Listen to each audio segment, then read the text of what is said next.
Hey, we're in Genesis chapter 38 and 39, contemporary English version. Um, Chapter 38 is a little crazy with Tamar and Judah and what takes place. And then in chapter 39, we're back to Joseph. And what we find in Joseph is a guy who really understood his boundaries, understood what God wanted him to do, understood what was right and what was wrong, and live that. And we're going to see that in this. So let's jump into the text of Genesis 38. About that time, Judah left his brothers in the hill country and went to live near his friend Hira in the town of Adullam. While there, he met the daughter of Shua, a Canaanite man. Judah married her, and they had three sons. He named the first one she named the next one Onan, and the third one was born when Judah was in Chezib, and she named him Shelah.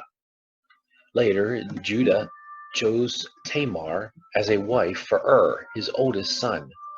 But was very evil, and the Lord took his life. So Judah told Onan, "It's your duty to marry Tamar and have a child for your brother." Onan knew the child would not be his, and when he had sex with Tamar, he made sure that she would not get pregnant. The Lord wasn't pleased with Onan and took his life too. Judah did not want the same thing to happen to his son Shelah, and he told Tamar, "Go home to your father and live there as a widow until my son Shelah is grown." So Tamar went to live with her father. Some years later, Judah's wife died, and he mourned for her. He then went with his friend Hira to the town of Timnah, where his sheep were being sheared. Tamar found out that her father-in-law Judah was going to Timnah to shear his sheep. She also realized that Shelah was now a grown man, but she had not been allowed to marry him. So she decided to dress in something other than her widow's clothes and to cover her face with a veil. After this, she sat outside the town of Enam on the road to Timnah. When Judah came along, he did not recognize her because of the veil.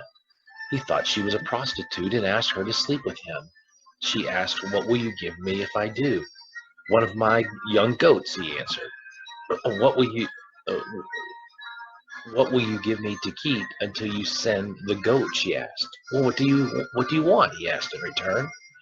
"The ring on that cord around your neck," was her reply. "I also want the special walking stick you have with you." He gave them to her. They slept together, and she became pregnant. After returning home, Tamar took off the veil and dressed in her widow's clothes again. Judah had his friend Hira take a goat to the woman so he could get back the ring and walking stick, but she wasn't there. Hira asked the people of Enam, "Where is the prostitute who sat along the road outside your town?" "Well, there's never been one here," they answered. Hira went back and told Judah, "I couldn't find the woman, and the people of Edom said that no prostitute had ever been there." "But if you couldn't find her, we'll just let her keep the things I gave her," Judah answered, "and we'd better forget about the goat, or else we'll look like fools." About 3 months later, someone told Judah, "Your daughter-in-law, Tamar, has behaved like a prostitute, and now she's pregnant." "Drag her out of town and burn her to death," Judah shouted. As Tamar was being dragged off, she sent someone to tell her father-in-law, "The man who gave me this ring, this cord, and this walking stick is the one who got me pregnant." "Those are mine," Judah admitted. "She's a better person than I am because I broke my promise to let her marry my son Shelah." After this, Judah never slept with her again. Tamar later gave birth to twins, but before either of them was born, one of them stuck a hand out of her womb. The woman who was helping tied a red thread around the baby's hand and explained, "This one came out first." Right away, his hand went back in, and the other child was born first. Then the woman said, "What an opening you've made for yourself." So they named the baby Perez. When the brother with the red thread came out, they named him Zerah. Chapter 38. The Ishmaelites took Joseph to Egypt and sold him to Potiphar, the king's official in charge of the palace guard.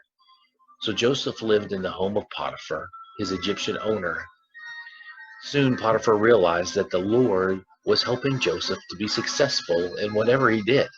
Potiphar liked Joseph and made him his personal assistant, putting him in charge of his house and all of his property. Because of Joseph, the Lord began to bless Potiphar's family and fields. Potiphar left everything up to Joseph, and with Joseph there, the only decision he had to make was what he wanted to eat. Joseph was well built and handsome. Potiphar's wife soon noticed him. She asked him to make love to her, but he refused and said, "My master isn't worried about anything in his house because he has placed me in charge of everything he owns. No one in my master's house is more important than I am. The only thing he hasn't given me is you, and that's because you are his wife. I won't sin against God by doing such a terrible thing as this." She kept begging Joseph day after day, but he refused to do what she wanted or even to go near her. One day, Joseph went to Potiphar's house to do his work, and none of the other servants were there. Potiphar's wife grabbed hold of his coat and said, "Make love to me." Joseph ran out of the house, leaving her hanging onto his coat. When this happened, she called in her servants and said, "Look, this Hebrew has come just to make fools of us. He tried to rape me, but I screamed for help. And then he heard me scream and he ran out of the house, leaving his coat with me." Potiphar's wife kept Joseph's coat until her husband came home. And then she says, "The Hebrew slave of yours tried to rape me. But when I screamed for help, he left his coat and ran out of the house." Potiphar became very angry and threw Joseph in the same prison where the king's prisoners were kept. While Joseph was in prison, the Lord helped him and was good to him. He even made the jailer like Joseph so much that he put him in charge of other prisoners and everything that was done in the jail. The jailer did not worry about anything because the Lord was with Joseph and made him successful in all he did. The key with Joseph is that his success was because of God, and everything that was going on and Joseph's life was attributed to the relationship with God. And so the same can happen with us. We're faithful to him. Have a great day.